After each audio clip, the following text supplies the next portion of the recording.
Okay so आज हम start करने वाले हैं आपका chapter 4 molecular basis of inheritance का लेवल 2 का एमसीक्यूज। ठीक है, आपका पेपर 4 चैप्टर्स पे आने वाला है, first chapter, second chapter, third chapter and fourth chapter, जो हम फ्री मॉक टेस्ट लेने वाले हैं। तो उस टेस्ट के लिए ये आपका लास्ट प्रिपरेशन है और आपको रजिस्ट्रेशन करना है, तो आप डिस्क्रिप्शन चेक कीजिए, गूगल फॉर्म का लिंक दिया हुआ है। ओके ऑल राइट, तो अभी हमारे सामने डिस्प्ले किया है मैंने सबसे फर्स्ट क्वेश्चन।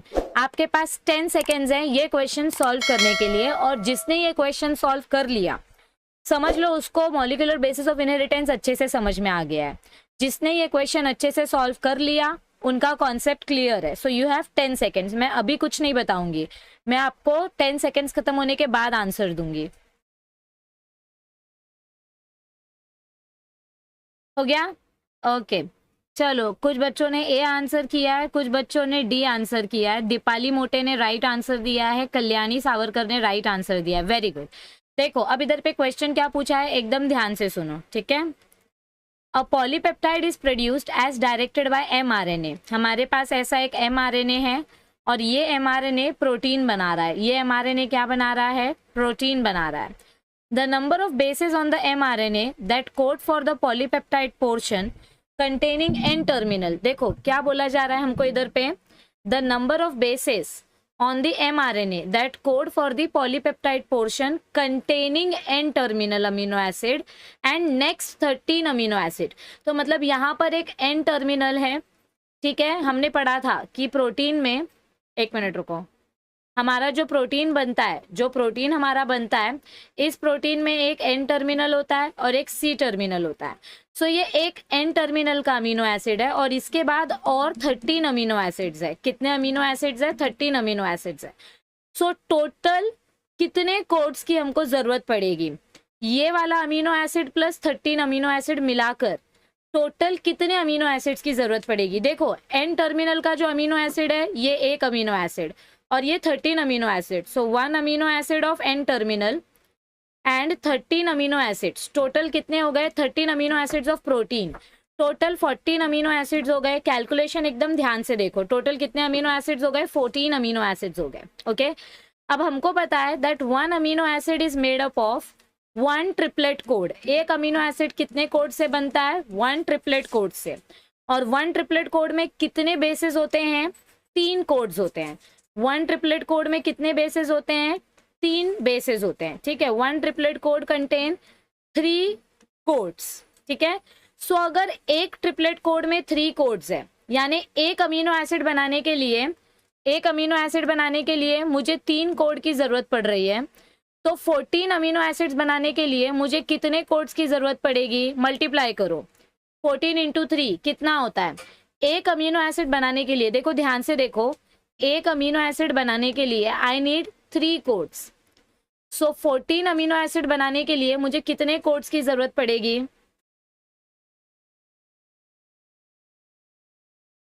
ओके कितने कोड्स की जरूरत पड़ेगी बताओ?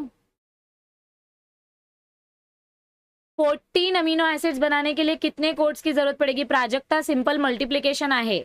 14 इंटू 3, भैया मल्टीप्लिकेशन क्या आता है? 14 3 जा कितना होता है? 3 4 जा 12, 3 1 जा 3, यहाँ पे 1, 3 4 जा 12, 3 1 जा 3 plus 1 4, 42। So the correct answer is option number A. Option number A is the correct answer. Moving on to the next question. चलो now this is easy. You have 10 seconds. Solve it. Translation किधर होता है? देखो ऐसा अपना cell है, cell के अंदर न्यूक्लियस है, this is the nucleus. Nucleus में जो हमारा डीएनए होता है, डीएनए से एमआरएनए मिलता है। इस प्रोसेस को हम बोलते हैं ट्रांसक्रिप्शन। ये तुमको हैलोवीन के पंपकिन जैसा नहीं लग रहा?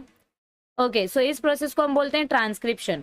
फिर ये एमआरएनए साइटोप्लाज्म में आ जाता है। ये एमआरएनए किधर आता है? साइटोप्लाज्म में। This is the cytoplasm. Okay, और साइटोप्लाज्म में ट्रांसलेशन प्रोसेस होता है, हमको प्रोटीन मिलती है। So this process is known as translation. So translation कहाँ पर होता है? साइटोप्लाज्म में। और ट्रांसक्रिप्शन कहाँ पर होता है? न्यूक्लियस में। So which statement is not correct? First statement is not correct. Translation occurs in cytoplasm not in nucleus. तो ये फर्स्ट स्टेटमेंट रॉन्ग है। ओके, बाकी सारे स्टेटमेंट्स करेक्ट है। Moving on to the next question. मतलब आपका answer क्या है? A. Okay, moving on to the next question. Carrier of hereditary is. You have 10 seconds. Come on, solve it quickly.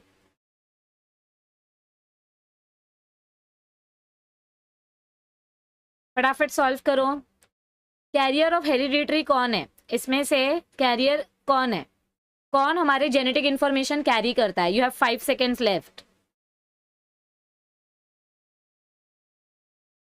Alright, देखो हमने क्या पढ़ा था. हमारा ऐसा डीएनए होता है, डीएनए के ऊपर जीन्स होते हैं.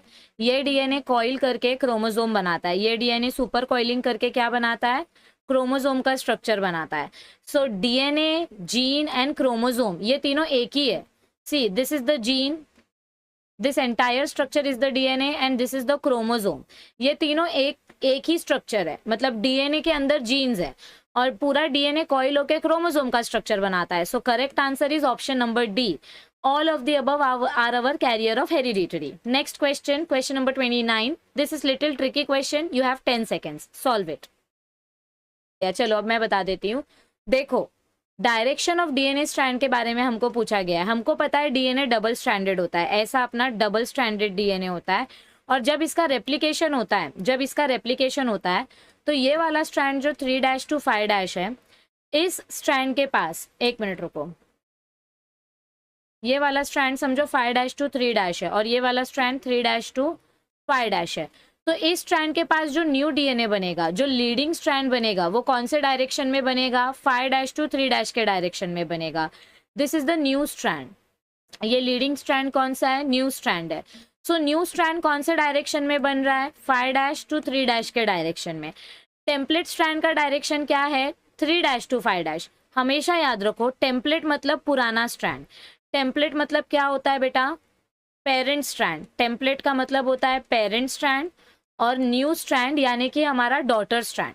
तो पेरेंट स्ट्रैंड का डायरेक्शन 3' to 5' है, इसीलिए डॉटर स्ट्रैंड 5' to 3' डायरेक्शन में ग्रो हो रहा है. DNA strands are always anti parallel and this is a continuous strand, इसीलिए इसको हम क्या बोलेंगे? Leading strand. So only option number A is the correct answer. बाकी के सारे ऑप्शंस रॉन्ग है. Okay, all right, moving on to the DNA replication वाला पार्ट देखो आपको समझ जाएगा. Moving on to the next question, question number 30. चलो आंसर करो इसका. प्रमोटर रीजन का क्या इंपॉर्टेंस होता है? देखो मैं आपको लैक ओपेरॉन का एक स्ट्रक्चरल जीन बना के बताती हूँ. यहाँ पे अपना रेगुलेटरी जीन रहता है. आप लोग आंसर कमेंट करो. यहाँ पे अपना प्रमोटर जीन रहता है, यहाँ पे ऑपरेटर जीन रहता है और यहाँ पे स्ट्रक्चरल जीन्स होते हैं. ठीक है, यहाँ पे ZYA, these are the structural genes. और यहाँ पे क्या आके अटैच होता है? What is this? Promoter region का काम क्या है?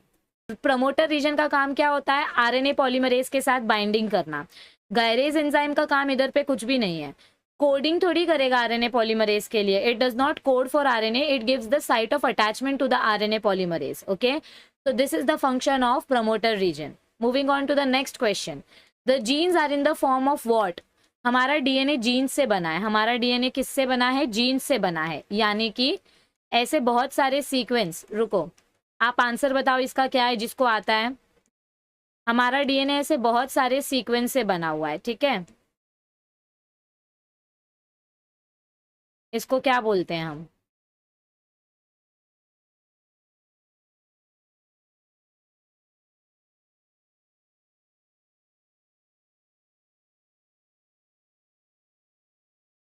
What are these?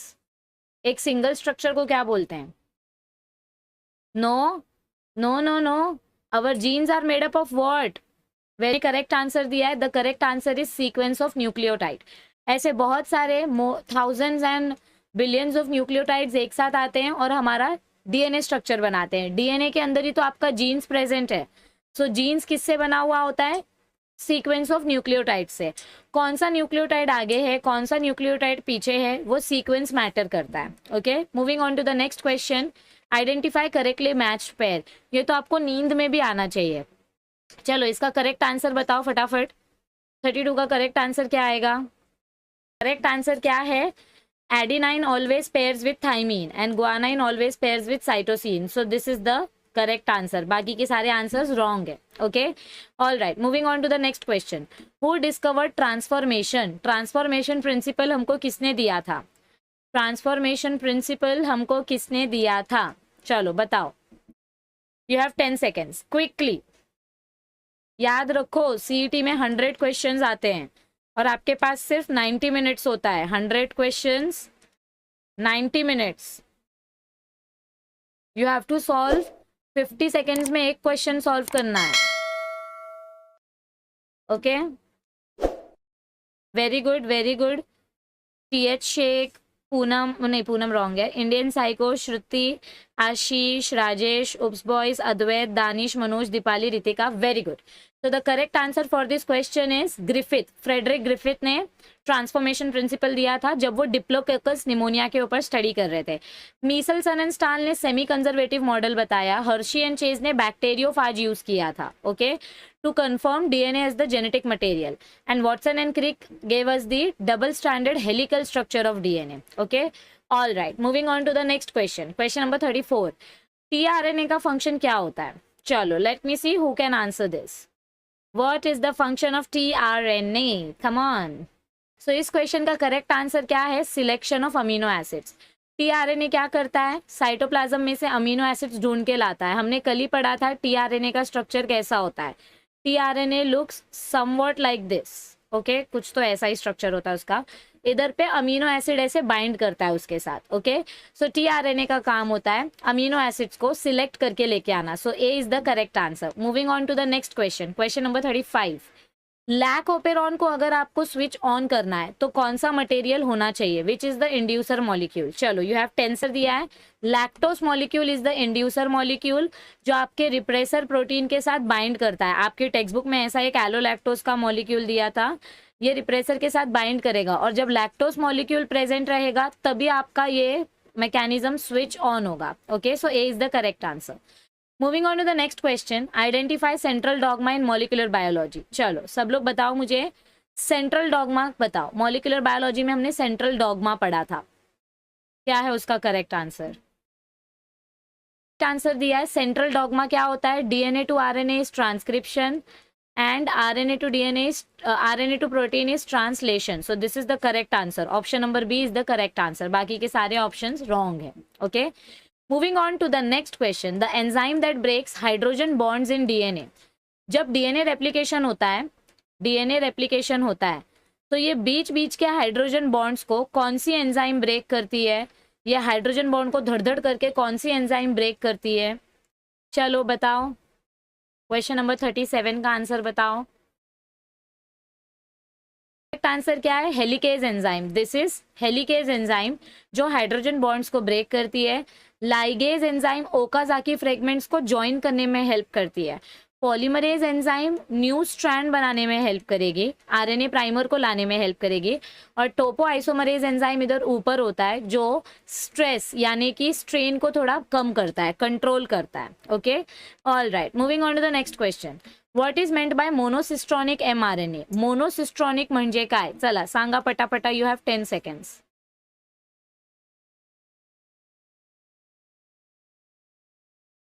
चला चला पटकन सांगा, what is meant by monocistronic mRNA? बघूया किती लोक ह्या प्रश्नाचं करेक्ट उत्तर देतात। सी, ध्यान से देखो, हमारे पास एक DNA होता है, ठीक है। DNA से जो mRNA हमको मिलता है, ये mRNA के ऊपर स्ट्रक्चरल जीन्स होते हैं। देखो हमने पढ़ा था ट्रांसक्रिप्शन प्रोसेस में, हमारा ऐसा डबल स्टैंडर्ड DNA होता है। डबल स्टैंडर्ड DNA में एक प्रमोटर रीजन होता है, एक टर्मिनेटर रीजन होता है, ठीक है। सो इस बीच के रीजन को हम बोलते हैं स्ट्रक्चरल जीन। क्या बोलते हैं इस बीच के रीजन को हम? Structural gene. तो अगर आपके DNA में, मतलब जो mRNA है, अगर आपके mRNA में एक ही स्ट्रक्चरल जीन है तो इसको आप बोलोगे मोनोसिस्ट्रॉनिक। इसको आप क्या बोलोगे? मोनोसिस्ट्रॉनिक। पण जर तुमच्या DNA स्ट्रक्चरमध्ये किंवा mRNAच्या स्ट्रक्चरमध्ये एक प्रमोटर, एक टर्मिनेटर आणि हा एक स्ट्रक्चरल जीन, परत एक प्रमोटर, एक टर्मिनेटर आणि हा दुसरा स्ट्रक्चरल जीन, एक पेक्षा जास्त जर स्ट्रक्चरल जीन्स असतील, अगर एक से ज्यादा स्ट्रक्चरल जीन्स रहेंगे तो ऐसे टाइप के जीन को हम बोलते हैं पॉलीसिस्ट्रॉनिक। ऐसे टाइप के जीन को हम क्या बोलते हैं? पॉलीसिस्ट्रॉनिक। तो इससे एक प्रोटीन मिलेगा और इससे एक प्रोटीन मिलेगा। तो अगर मोनोसिस्ट्रॉनिक एमआरएनए है तो मतलब एक ही प्रोटीन मिलेगा, दो प्रोटीन्स नहीं मिलेंगे। So C is the correct answer. What is meant by monocistronic mRNA which has codons for synthesizing only one protein molecule? एक स्ट्रक्चरल जीन से एक प्रोटीन, एक स्ट्रक्चरल जीन से एक प्रोटीन, जितना सिस्ट्रॉन रहेगा उतने प्रोटीन्स मिलेंगे। समझो यहाँ पे एक जीन है, यहाँ पे एक जीन है और इसके आगे एक जीन है, तो इसमें से आपको 3 प्रोटीन्स मिलेंगे। लेकिन आपके पास इतना सब कुछ नहीं है, आपके पास एक ही स्ट्रक्चरल जीन है, आपके पास 3 स्ट्रक्चरल जीन्स नहीं है, क्योंकि मोनोसिस्ट्रॉनिक बोला है। मोनोसिस्ट्रॉनिक मतलब क्या होता है? You have only one structural gene, so इससे आपको वन टाइप का प्रोटीन ही मिलेगा। ओके, ऑल राइट, चला पुढे जाऊया।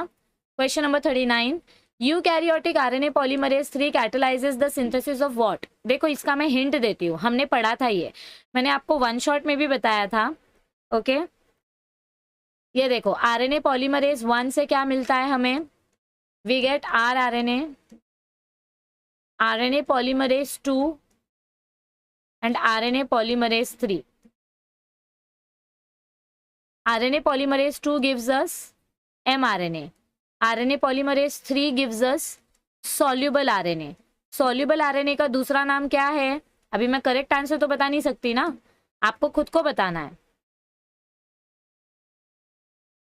Sudhir Bhende right, Manoj right, Ritika right, Shruti right, Snehal right, Durga right. So correct answer क्या है? T RNA. आरएनए पॉलीमरेज 3 किसको कोड करता है? टी आरएनए को कोड करता है। Okay, all right, very good. Moving on to the next question. अभी सिर्फ लास्ट 10 क्वेश्चंस बचे हैं। इन mRNA, AUG is the initiation codon and UAA, UAG and UGA are the stop codons, are termination codons, यानी stop codon. So therefore polypeptide cannot be synthesized beyond any of these triplets to the end of the mRNA. मतलब क्या बोला गया है कि किसी भी polypeptide में अगर एंडिंग में स्टॉप कोडॉन आ जाता है तो इसके आगे आपका ये प्रोटीन कंटिन्यू नहीं हो सकता। तर प्रश्न काय विचारले थे, क्वेश्चन क्या पूछा गया है? Then which one of the following mRNA can be translated completely? क्या बोला गया है? इनमें से कौन सा mRNA कंप्लीट ट्रांसलेशन दिखाएगा? मतलब आपको क्या देखना है कि ये 3 में से कोई भी एक बीच में प्रेजेंट नहीं रहना चाहिए। ये 3 कोडॉन्स अगर एंडिंग में हैं तो कंप्लीट ट्रांसक्रिप्शन होगा, लेकिन अगर ये बीच में आ गया तो ट्रांसक्रिप्शन उधर ही रुक जाए, ट्रांसलेशन उधर ही रुक जाएगा। सो ये 3 कोडॉन्स एंड में होने चाहिए और बीच में नहीं होने चाहिए। ये 3 कोडॉन्स बीच में नहीं होने चाहिए। तो ऑप्शन बताओ, नीट ऑप्शन बघा रे, डोळे उघडून ऑप्शन बघा। आपको UAG, UAA एंड UGA ये देखना है, ये ढूंढ। देखो यहाँ पे, देखो यहाँ पे आपका UGA आ गया, second last amino acid is UGA, तो इसका कंप्लीट ट्रांसलेशन नहीं होगा। यहाँ पे आपका UGA थर्ड लास्ट पोजीशन में, मतलब यहाँ से प्रोटीन बनना स्टार्ट होगी और इधर पे ही स्टॉप हो जाएगी, आगे प्रोटीन कंटिन्यू नहीं करेगी। और इधर पे भी आपका स्टॉप कोडॉन आ गया तो यहाँ से प्रोटीन बनेगी और इधर स्टॉप हो जाएगी, आगे कंटिन्यू नहीं होगी। लेकिन जो अपना सेकंड ऑप्शन है, सेकंड ऑप्शन में आपका स्टार्टिंग में स्टार्ट कोडॉन है और एंडिंग में स्टॉप कोडॉन है, तो इधर पे पूरा ट्रांसलेशन प्रोसेस कंप्लीट होगा। So answer B is the right answer. Okay, all right, moving on to the next question. A eukaryotic gene contains 2 kind of base sequences. जब हमारा mRNA बनता है तो mRNA में 2 टाइप के बेस सीक्वेंस देखे जाते हैं, ठीक है। ओके, ऐसा कुछ अपना हेट्रोजीनस आरएनए बनता है। तो अब इसमें से बताओ कौन सा पार्ट इंपॉर्टेंट होता है। See suppose this is exon and this is intron. So कौन सा पार्ट एक्चुअली प्रोटीन सिंथेसिस करने में हेल्प करता है? तो क्या पूछा है? ओनली वन, इधर एक ही डैश है ना, so only one plays an important role. दोनों में से कौन सा, दोनों में से कौन सा पार्ट प्रोटीन सिंथेसिस में हेल्प करेगा? तुषार का आंसर सर धडधड धडधड देने की घाई लग जाती है। आधी बघा, निवांतपणे प्रश्न बघा, वाचा, काय विचारलंय, हे 2 जीन्स असतात आपल्या mRNA मध्ये, हे 2 पार्ट्स असतात. पण ह्याच्यातून कोणतं पार्ट नक्की प्रोटीन सिंथेसिसमध्ये आपण यूज करतो? आपण इंट्रॉन्स यूज नाही करत. इंट्रॉन्सला आपण कट करून रिमूव्ह करतो आणि शेवटी काय उरेल? जर इंट्रॉन्सला कट केलं तर एंडिंगला काय उरणार? एंडिंगला फक्त mRNA उरेल, म्हणजे एक्झॉनवाला पार्ट उरणार, हो की नाही? तर आपण काय यूज करणार? फक्त एक्झॉन यूज करणार. So option number A is the correct answer. आप लोग ना इसीलिए मार्क्स कम लाते हो. मैं आपको स्ट्रैटेजी बताऊंगी कि क्या करना है और क्या नहीं करना है, ठीक है? Moving on to the next question. Who was awarded Nobel Prize for the synthesis of an artificial gene? Artificial gene बनाने के लिए कौन से साइंटिस्ट को नोबेल प्राइज दिया गया था? ये हमने लेवल 1 में भी क्वेश्चन ऐसे ही क्वेश्चन पूछा था. सो this is very important question. चला आता उत्तर द्या. माझी मराठी बघू नका. 42चं उत्तर द्या. Hargobind Khorana was the scientist who was awarded Nobel Prize for producing an artificial gene. Okay ह्याने आपल्याला आर्टिफिशियल, इन्होंने हमको आर्टिफिशियल जीन दिया था जिसके ऊपर हमने जेनेटिक कोड का स्टडी किया. Okay so doctor Hargobind Khorana was awarded with the Nobel prize. Supercoiled DNA can be traced in. Trace का मतलब क्या होता है? देखना, ऑब्जर्व करना. सो कौन से ऑर्गेनिज्म में सुपरकॉइल्ड डीएनए देखने को मिलता है? चलो बताओ. चला आता. चलो चलो बताओ. क्वेश्चन नंबर 43 का आंसर बताओ. सुपरकॉइल डीएनए कौन से सेल में देखने मिलता है?